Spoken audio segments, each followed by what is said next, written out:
الذي لا يبلغ مدحته القائل ولا يحصي نعماءه العابدون ولا يؤدي حقه المجتهدون الذي لا يدركه بعد الهمم ولا يناله الفتن الذي ليس لصفته حد محدود ولا نعت موجود ولا وقت ممدود ولا أجل ممدود وترى الخلائق بقدرته ونشر الرياح برحمته وابتدى بالصخور ميدان أرضه ثم الصلاة والسلام وتحيتي والإكرام على نبيه الأمي المكي المدني الهاشمي الكرشي اللقه مولانا مولى الثقلين جد الحسن والحسين والقاسم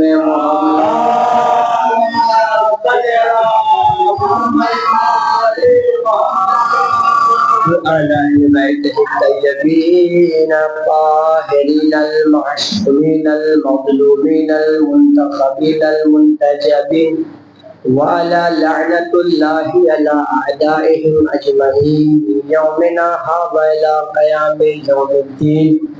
بسم الله الرحمن الرحيم. رب اشرح لي صدري ويسر لي أمري واحلل عقدة من لساني يفقهوا قولي.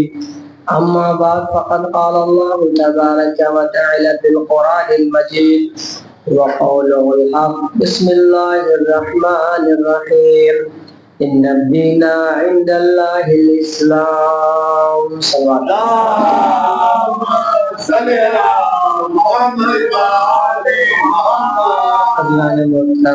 معزز سامنے کرام مسلمان ملت، پروردگار عالم نے اپنی بابرکت معتبر قیامت تک باقی رہنے والی کتاب میں، کتاب جو قلب پیغمبر پہ نازل ہوئی، آپ دیکھیے کہ اللہ نے کتاب کو قیامت تک کے لیے محفوظ کر دیا ہے. لہذا جب پروردگار عالم نے کتاب کو قیامت تک کی زندگی دی ہے تو کوئی صاحب کتاب بھی ہو جو قیامت تک زندہ رہنے والا ہو. اللہ نے قرآن مجید کو ہدایت کا ذریعہ بتایا، لہذا صاحب کتاب کے اندر بھی اتنی طاقت ہو کہ وہ لوگوں کی ہدایت کر سکے. اللہ نے قرآن مجید میں پروردگار عالم نے شفا رکھی ہے، لہذا صاحب کتاب کے ہاتھوں میں اتنی قوت ہو کہ اگر وہ کسی مریض پہ پھیر دے تو اسے شفا مل جائے گا.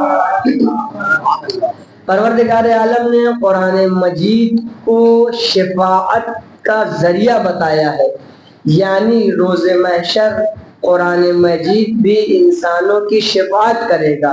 لہذا صاحب کتاب کے اندر بھی اتنی کیپیسٹی ہو کہ روز محشر وہ مومنین کی شفاعت کر سکے.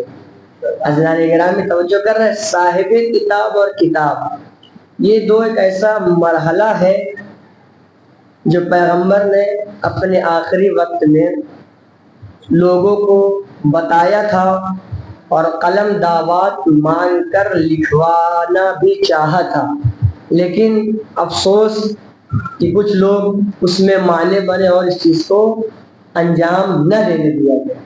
لیکن پھر بھی حدیث ثقلین اس بات کی گواہ ہے کہ دیکھو میں تمہارے درمیان دو گراں قدر چیزیں چھوڑے جا رہا ہوں، جو بھی ان دونوں سے متمسک رہے گا، اگر ایک کا بھی دامن چھوٹا تو نجات پاتے پاتے ہلاک ہو جائے گا.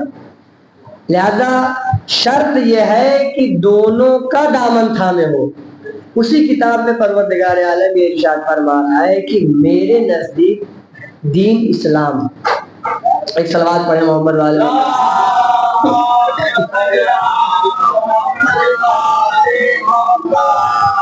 میرے نزدیک دین اسلام. لہذا پروردگار عالم نے رسول اللہ کو اسلام کی تبلیغ کے لیے مبلغ کے طور پر انتخاب کیا. لہذا جیسی کتاب اعلیٰ تھی ویسا ہی رسول اعلیٰ ہے، جیسی ہی کتاب بلند تھی ویسا رسول بلند ہے، جیسا کتاب آخری تھی ویسا رسول آخری ہے، جیسی کتاب آخری تھی ویسا رسول آخری ہے.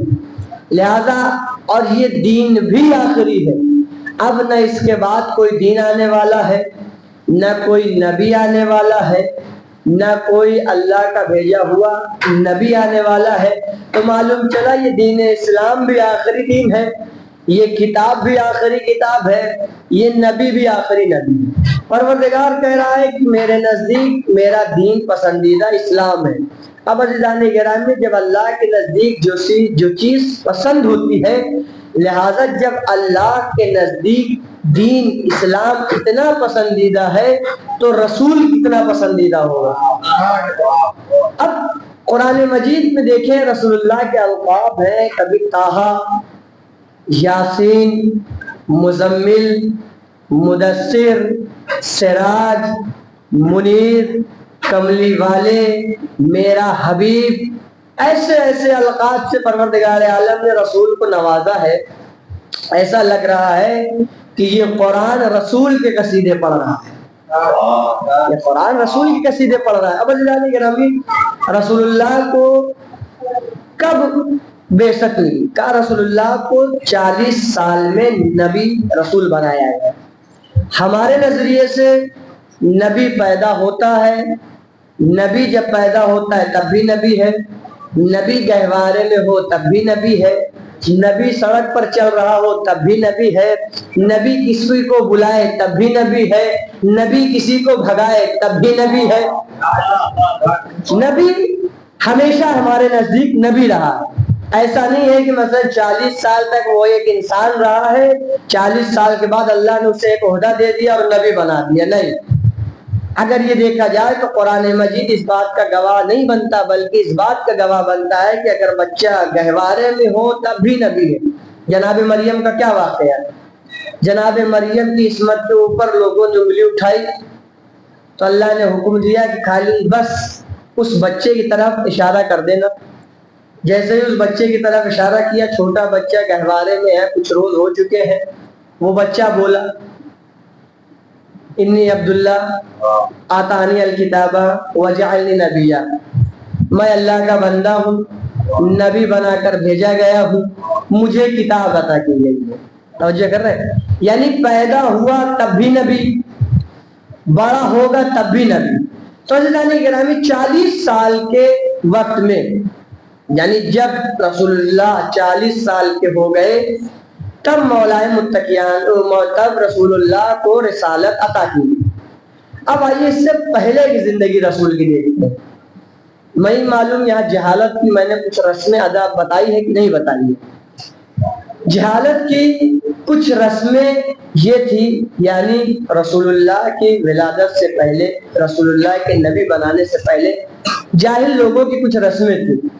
مثلا کیا کہ ان میں سے پہلی رسم یہ تھی کہ وہ جاہل افراد جو ایمان سے خالی تھے، علم سے خالی تھے، حلم سے خالی تھے، تقوی سے خالی تھے، بردباری سے خالی تھے، تواضع سے خالی تھے، انکساری سے خالی تھے، بھائی چارگی سے خالی تھے، ایسے ماحول میں پیغمبر نے جب ان لوگوں کی رسمیں، میں آپ کو بتاؤں ان کی رسمیں یہ تھی.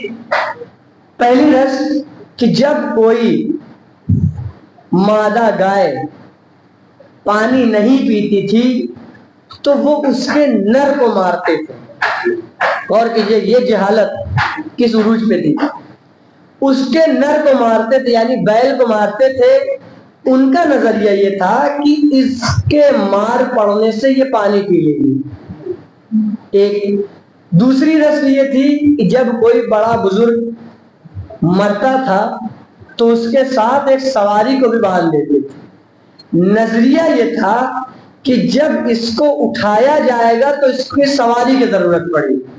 آپ سوچیں کہ جس اونٹ یا جس گائے یا جس گدھے کو وہاں باندھا جائے گا وہ بھی بیچارہ بھوک و پیاس سے مر جائے گا.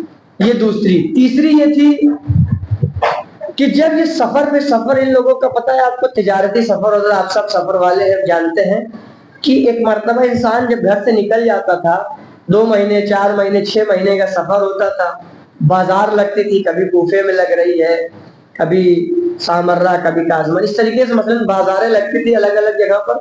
یہ مسافر حضرات تجارت کرنے کے لیے بازار جاتے تھے. جب بازار جاتے تھے تو ایک درخت ہوتا تھا، اس پہ دھاگا باندھے تھے. اور کیجئے گا جہالت کی رسمیں، اس دھاگے کو اس نیت سے باندھتے تھے، اور جب وہ سفر سے پلٹ کے آتے تھے تو سب سے پہلے دھاگے کے پاس جاتے تھے، گھر نہیں جاتے تھے، دھاگے کے پاس جاتے تھے. نظریہ یہ تھا کہ اگر وہ دھاگا اپنی جگہ پر صحیح سلامت ہے تو ان کا فکر یہ تھی کہ ان کی زوجہ نے امانت میں خیانت نہیں کی. بڑے لفظوں کو سنبھال کے بول رہا ہوں. اور اگر دھاگا اس جگہ پہ نہیں ہے تو سب سے پہلے گھر جا کے بیوی سے تعلقات ختم کرتے. یہ تیسرا. ایسے بدو عرب کو، ایسے جاہل افراد کو رسول اللہ نے اسلام ایمان کا کلمہ پڑھا کے بیزر کو ابوذر بنایا، سلمان فارسی کو محمدی بنایا. اب دیکھ رہے، توجہ کر رہے، ایسے جاہل افراد جن کے پاس عقل نہ تھی، انسان تو تھے، شکل نما انسان تھے، انسانیت سے خالی تھے، بھائی چارگی سے خالی تھے. اب رسول اللہ کی ولادت ہوئی. جب رسول اللہ کی ولادت ہوئی، مختصر تھی، سوانح عمری سن لیجیے. رسول اللہ کی ولادت ہوئی، تاریخ لکھتی ہے کچھ دن تک، 3 دن 1 ہفتہ جناب آمنہ کے پاس رہے. جناب جب آمنہ کے پاس رہے، اس کے بعد حلیمہ سعدیہ جو ان کی دائیہ تھی ان کے سپرد کر دیا گیا اور وہ رسول کو لے کے چلی گئی. 2 سال تک رسول کی پرورش کی. اس کے بعد جب رسول اللہ چھوٹے تھے، باپ کا انتقال ہو جاتا ہے، والد کا سایہ سر سے ختم ہو جاتا ہے. 8 برس کی عمر میں والدہ گرامی اس دنیا سے رخصت ہو جاتی ہے. اب کس کے سپرد میں ہے؟ کہا جناب ابو طالب کے سپرد میں عبد المطلب نے کیا. پھر 12 برس کی عمر میں رسول اللہ نے سب سے پہلا سفر کیا ہے تجارتی، یعنی جناب ابو طالب کے ساتھ رسول اللہ نے تجارت کے لیے سفر کیا. جب تجارت کے لیے سفر کر رہے تھے تو بیچ میں ایک راہب ملتا ہے، یہودیوں کا، یعنی یہودی ماننے والا، یہودی مسلک کا تعلق رکھنے والا عالم وہ ملتا ہے. اور چونکہ رسول اللہ کی تعریف، تمہید، حمد، ثنا دوسری کتابوں میں پروردگار عالم نے بھیج دیا تھا کہ ایک نبی آئے گا، اس کی صفت یہ ہوگی، اس کا یہ ہوگا. جب یہ راہب وہاں پہنچا، بیٹھا ہوا تھا، اس نے وہ سارے علامات و نشانات اس بچے میں دیکھے. توجہ کیجیے گا، جب اس نے اس بچے میں ساری علامات دیکھی تو فوراً ابو طالب کے پاس آئے، آ کے کہتا ہے کہ آپ اس کے کیا لگتے ہیں؟ تو ابو طالب کہتے ہیں ہم اس کے چچا ہیں. تو وہ کہتا ہے کہ فوراً اس کو لے جائیے یہاں سے. اگر یہودیوں کو پتا چلا کہ یہ آخری پیغمبر ہے تو اسے قتل کر دیا جائے گا. توجہ کیجیے، آخری پیغمبر ہے، اسے قتل کر دیا جائے گا. اب جناب ابو طالب لے کر آئے. اب تاریخ لکھتی ہے کہ جناب رسول اللہ کا دوسرا سفر 25 برس میں ہوا. جب سفر پہ جناب ابو طالب گئے ہیں، کس کے ساتھ گئے ہیں؟ جناب ابو طالب رسول کے ساتھ. کس کے مال پہ گئے ہیں؟ کہا جناب ختیجہ کے مال سے انہوں نے تجارت کی. اب جب یہ تجارت پہ پہنچے تو جناب ختیجہ نے اپنے مال کے ساتھ ساتھ ایک غلام بھی ان کے ساتھ بھیجا کہ جائیں اور دیکھیں. اب تاریخ کہتی ہے کہ جناب ختیجہ کا غلام رسول کے ساتھ ساتھ ہے، نظریات سارے منظر وہ دیکھتا ہے کہ پیڑ سایہ کر رہا ہے، سلام کر رہا ہے، بادل سایہ کر رہے ہیں، بادل سلام کر رہے ہیں. یہ سارے واقعات جب اس نے دیکھا تو یہ پیغام سنایا آ کے جناب ختیجہ کو. اب جب جناب ختیجہ کو یہ پیغام سنایا ہے تو اب جناب ختیجہ کا رشتہ پہنچا رسول اللہ کے پاس. اور کیجئے کہ رسول اللہ کے پاس جناب خدیجہ کا رشتہ پہنچا. اب دونوں لوگوں میں عقد ہوا. کہا عقد کس نے پڑھایا؟ کہا جناب ابو طالب علیہ السلام.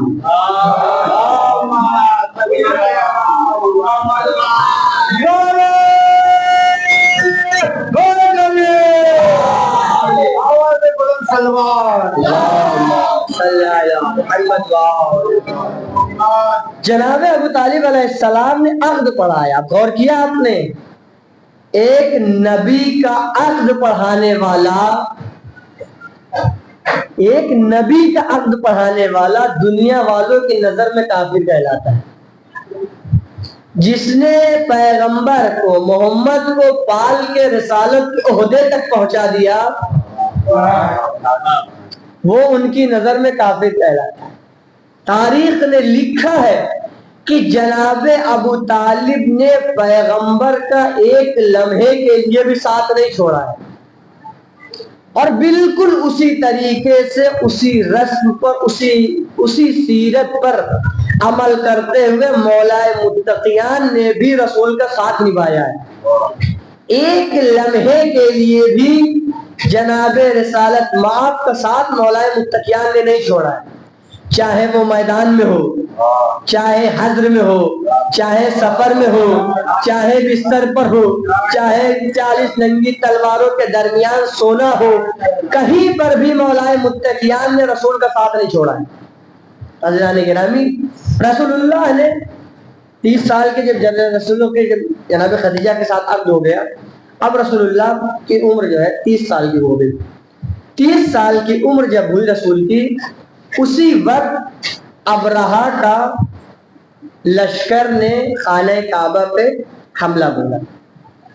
غور کیجئے گا، خانہ کعبہ پہ حملہ بولا.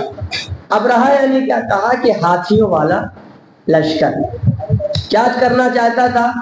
خانہ خدا کو خراب کرنا چاہتا. اب جناب عبد المطلب گئے ابرہہ کے سردار کے پاس. تم نے ہمارے اونٹوں کو رسم کر رکھا ہے، تم نے ہمارے اونٹوں کو باندھ رکھا ہے، ہمارے اونٹوں کو آزاد کر دو. تو وہ کہتا ہے کہ ہم اس خانہ خدا کو توڑنے کے لیے آئے ہیں، آپ کہہ رہے ہو ہمارے اونٹوں کو آزاد کر دو. تو انہوں نے ایک جملہ کہا کہ انا ربکم الابل، میں اس اونٹوں کا پالنے والا ہوں، لہذا مجھے اونٹوں کی فکر ہے. جو اس گھر کا پالنے والا ہے وہ اپنا گھر خود بچائے گا. اب جو تاریخ لکھتی ہے کہ جناب عبد المطلب نے جملہ کہا، کہنے کے بعد چلے گئے. اب ابرہہ کا لشکر چاہتا ہے کہ خانہ خدا پہ حملہ کرے، ہاتھیوں والا لشکر. تو اللہ نے بھیجا، ابابیل کو بھیجا. ایسی ابابیل جسے اپنی زبان میں چڑیوں کا ترجمہ کیا گیا. کہا اس چڑیا کی منقاروں میں چھوٹے چھوٹے کنکر. اور کیجیے، ہاتھیوں والا لشکر، چڑیے کی منقار یعنی چونچ میں چھوٹے چھوٹے کنکر.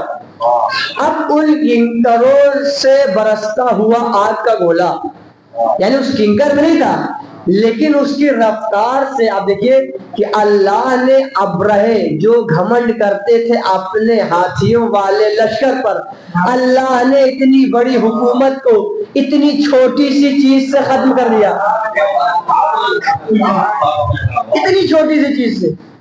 کلم ترا کیف فعل ربک باصحاب الفیل، کیا تم نے نہیں دیکھا میں نے اصحاب الفیل کے ساتھ کیا کیا ہے؟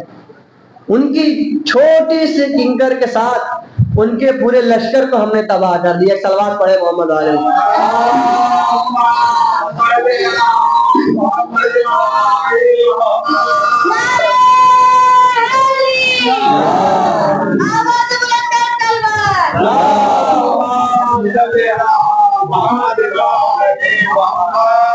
اب عزیزان گرامی، عرب میں جب کوئی بڑا سانحہ، بڑا واقعہ پیش آ جاتا تھا تو وہیں سے عام الفیل عام لگ جاتا تھا، سال لگ جاتا تھا.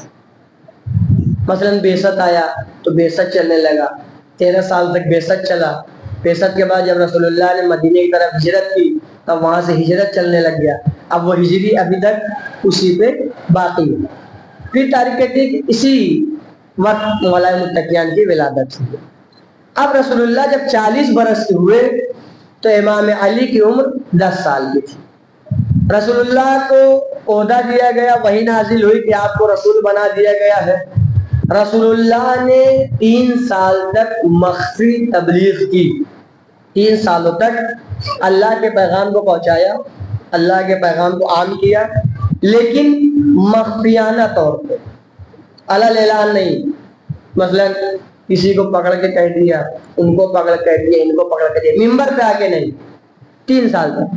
3 سال کے بعد جب حکم ہوا کہ اب آپ اعلان کریے پوری طرح سے، علل اعلان اسلام کی تبلیغ کیجیے.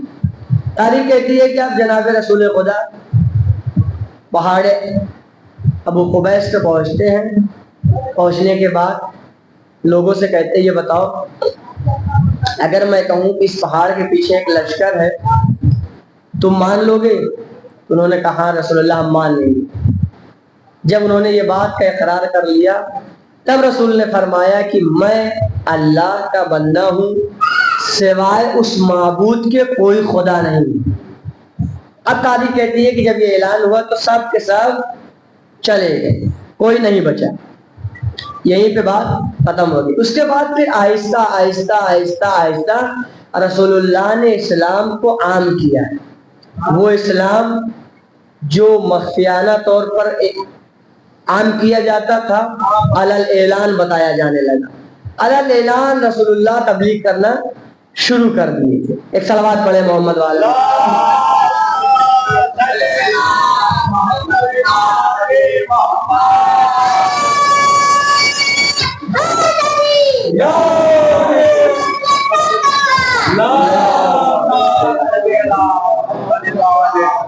حضرت محترم جب رسول اللہ اسلام کے بارے میں تبلیغ کرتے تھے تو سب سے زیادہ توجہ جس چیز پہ ہوتی تھی وہ حقوق پر ہوتی تھی کہ مومن کا حق مومن پر، والدین کا حق بچوں پر، بچوں کا حق والدین پر. یہ ساری باتیں رسول اللہ بتاتے تھے. اب ایک واقعہ میں یہاں پہ عرض کر کے اور آپ کی رحمت تمام کرنا چاہتا ہوں. علی بن یقین کا نام سنا ہے آپ لوگوں نے؟ 7ویں امام کے زمانے کے رہنے والے.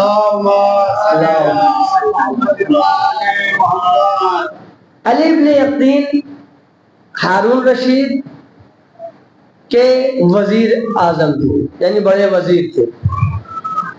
اب علی بن یقین امام سے کہتے ہیں کہ مولا مجھے یہ کام پسند نہیں کہ میں اس کی غلامی کروں یا اس کے جو ہے کام کو آگے بڑھاؤں.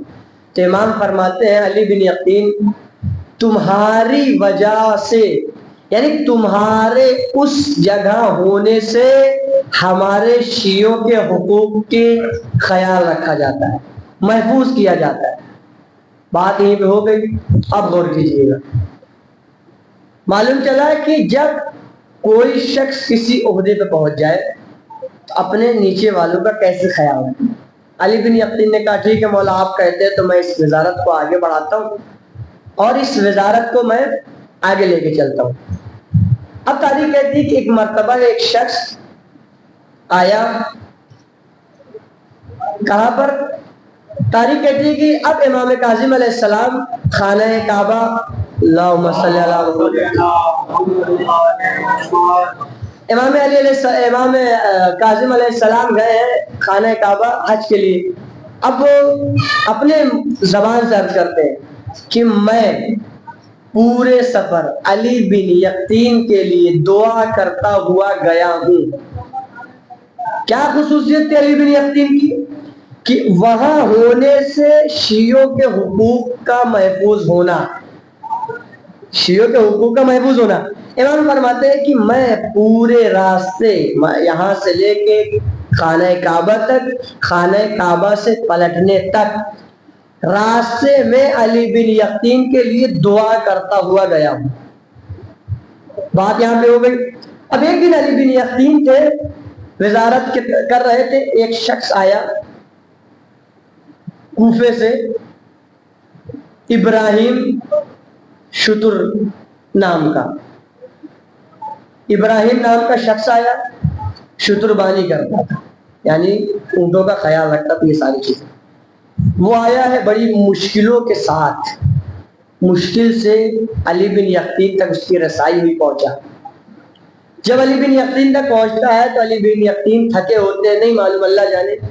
علی بن یقطین کہتے ہیں جاؤ بعد میں دیکھیں گے.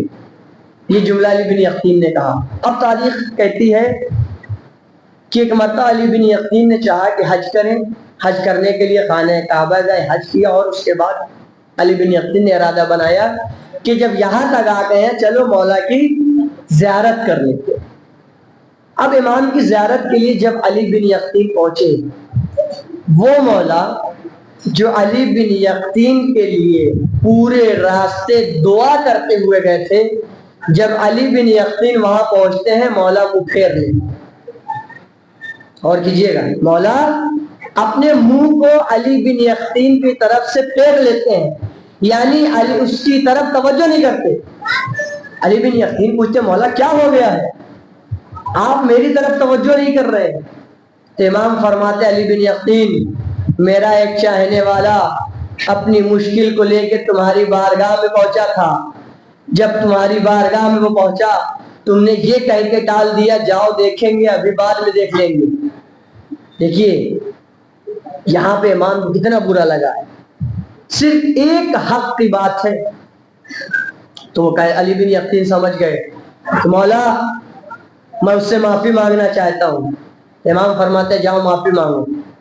وہ کہتا علی بن یقطین مولا میں اتنا لمبا سفر کیسے طے کروں گا. امام فرماتے جاؤ فلاں پہاڑ پہ جانا، وہاں ایک اونٹنی ناکہ ہوگا، اس ناکے کو میرا سلام کہنا اور کہنا کہ مجھے ابراہیم شتربان کے دروازے پر پہنچا دو. اب وہ شخص جاتا ہے، اس ناکے کو سلام کرتا، اس پہ بیٹھتا، وہ لمحوں میں وہ ابراہیم شتربان کے دروازے پہ غریب آدمی. اب جب غریب آدمی علی بن یقطین وزیر کو دیکھتا ہے، کیا ہو گیا، کوئی خطا ہو گئی ہے، کیا ہو گیا ہے جو آپ یہاں پر تشریف لائے. علی بن یقطین کہتے نہیں نہیں تم سے کوئی خطا نہیں، خطا مجھ سے ہوئی. تو ابراہیم کہتا کیا ہو گیا ہے. علی بن یقطین کہتے ہیں کہ جب تم میرے پاس آئے تھے تو میں نے یہ کہہ کے تمہیں بھگا دیا تھا، نکال دیا تھا کہ جاؤ بعد میں دیکھ لیں گے، ابھی وقت نہیں ہے. اب وہ جب ابراہیم یہ بات سنتا ہے تو علی بن یقطین معافی مانگتے ہیں، وزیر ہیں ہارون رشید کے. جب معافی مانگتے ہیں تو اب معافی کی سند یہ طے پاتی ہے کہ علی بن یقطین کہتے ہیں کہ آپ اگر مجھے معاف کر دیے ہیں تو میری ایک شرط ہے. وہ شرط یہ ہے کہ اپنے قدموں کو میرے رخسار پر رکھ دو. اب وہ گرد آلود قدم، گندا پیر علی بن یقطین کے رخسار پہ رکھتا ہے ابراہیم. رکھنے کے بعد واپس علی بن یقطین اسی ناقے پہ بیٹھتے ہیں اور امام کے پاس آتے ہیں. مولا اس نے مجھے معاف کر دیا ہے. امام فرماتے ہیں علی بن یقطین جب اس نے تجھے معاف کر دیا ہے تو میں نے بھی تجھے معاف کر دیا. پتہ چلا، معلوم چلا اگر کسی کا حق کسی کے اوپر ہے، جب تک وہ معاف نہیں کرے گا نہ خدا معاف کرے گا نہ امام معاف کریں گے. ایک صلوات پڑھے محمد.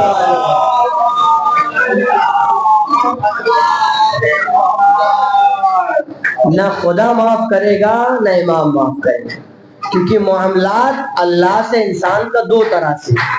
ایک مرتبہ انسان کا خدا سے ہے، اپنے معاملات میں تو خدا رحیم ہے، کریم ہے، آسانی کر دے گا. لیکن اگر بندے اور بندے کا معاملہ ہو تو خدا اس میں آسانی نہیں کرے گا جب تک بندہ راضی نہ ہو جائے. غور کیجیے گا، جب تک بندہ راضی نہ ہو جائے. جب ایک بندہ دوسرے بندے سے ناراض ہو جائے تو اس کو خدا معاف نہیں کرے گا. تو جنہوں نے سیدہ کو ناراض کیا، آج رکھو اللہ نے گرامی سیدہ سلام اللہ علیہا کی بچیوں کو جنہوں نے اذیت پہنچائی، جنہوں نے ان کی اولادوں کو قتل کیا، جنہوں نے ان کے گھر کو لوٹا، جنہوں نے ان کی چادروں کو لوٹا، جنہوں نے ان خواتین پر اذیت پہنچائی۔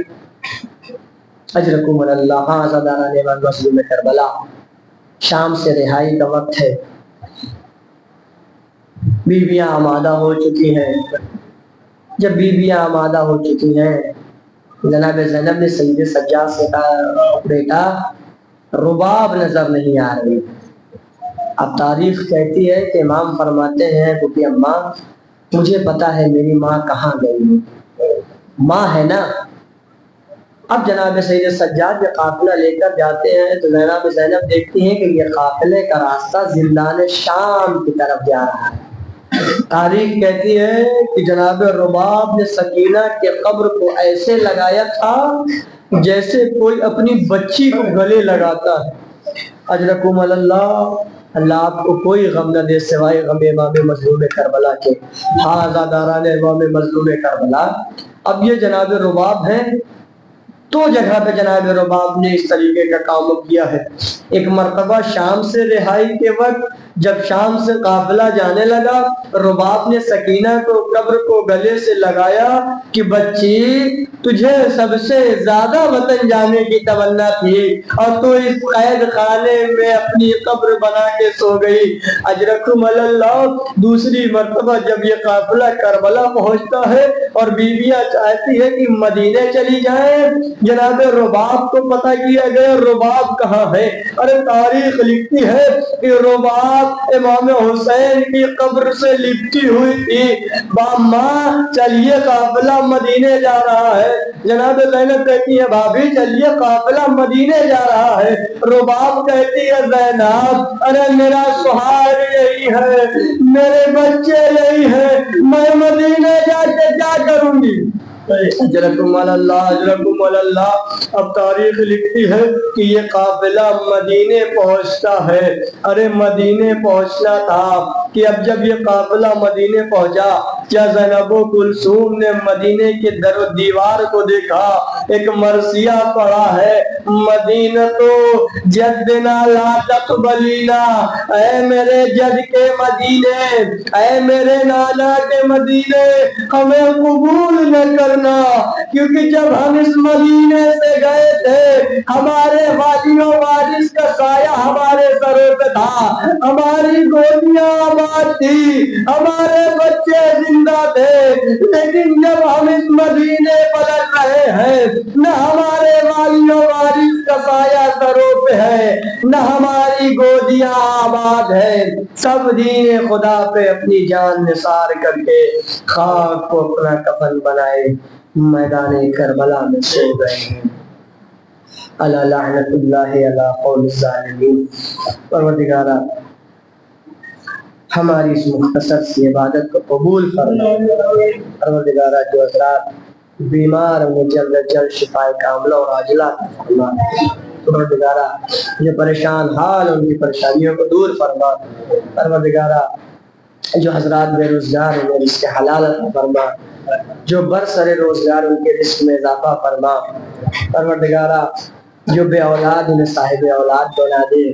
پروردگارہ ہماری اس مختصر سی عبادت کو قبول فرما۔